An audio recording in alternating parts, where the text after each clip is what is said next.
on va parler de la comparaison, de la métaphore, de la personnification, de l'allégorie. Ce sont 4 figures de style que l'on associe, puisqu'elles ont un point commun, qu'on va voir juste après. On les associe et on les appelle les images.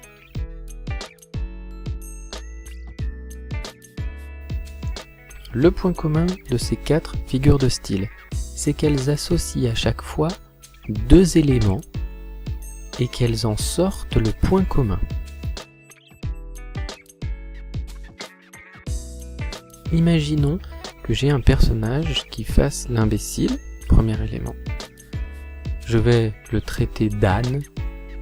Tu es bête comme un âne, ou quel âne celui-là? C'est mon deuxième élément. Et leur point commun serait la bêtise ou l'imbécilité. Vous voyez que cette insulte réside sur le fait que l'âne serait un personnage qui serait peu intelligent, et bien sûr ce n'est pas le cas, bien évidemment.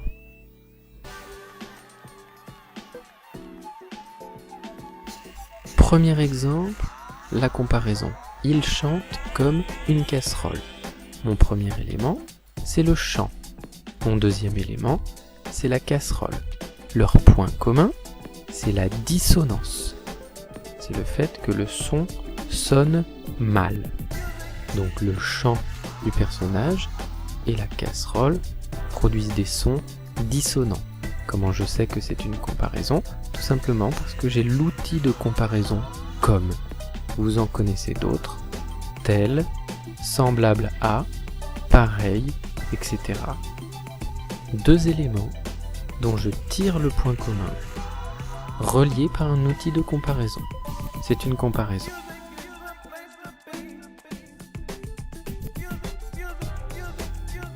Exemple suivant, une métaphore. La foule grouillait en bas de l'immeuble. Premier élément, la foule. Deuxième élément, l'insecte, car vous savez que ce sont les insectes qui grouillent. Leur point commun, c'est le fait de bouger beaucoup. Donc c'est le mouvement. Contrairement à la comparaison, où je prenais un outil de comparaison pour bien distinguer mes 2 éléments, ici, je les entremêle, je les emmêle, je les intègre complètement. Je prends mon sujet et je prends un verbe qui irait parfaitement pour des insectes et je les associe dans la même phrase. La foule grouillait en bas de l'immeuble. Si j'avais voulu faire une comparaison avec ça, j'aurais dit la foule, comme des insectes, bougeait en bas de l'immeuble. Tout simplement. Mais là, vous voyez qu'à la place de prendre un outil de comparaison, j'ai directement inséré mon sujet qui est la foule avec mon verbe propice aux insectes.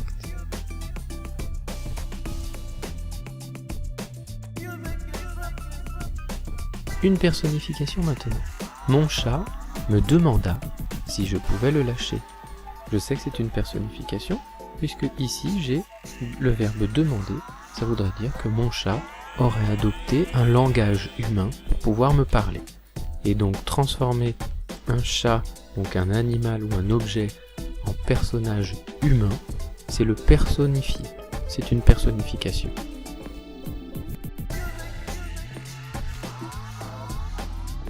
Dernière figure de style, l'allégorie. L'allégorie, c'est également une personnification, mais ce n'est plus la personnification d'un animal ou d'un objet, c'est la personnification d'une idée. Exemple, l'amour lui lança une flèche. Mon personnage ici, c'est l'amour, qui va agir comme un personnage, ici comme un lanceur de flèches, un archer donc. Et cet amour, vous voyez, c'est un sentiment, c'est une idée, c'est un concept. Donc c'est une allégorie.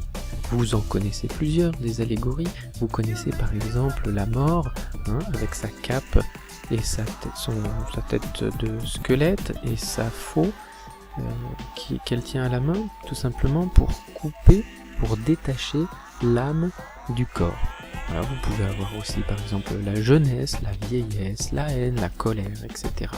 Si vous regardez le Disney qui s'appelle Vice Versa, vous voyez que vous avez des allégories. L'allégorie de la peur, l'allégorie du dégoût, l'allégorie de la joie, etc. Bon courage, à votre tour.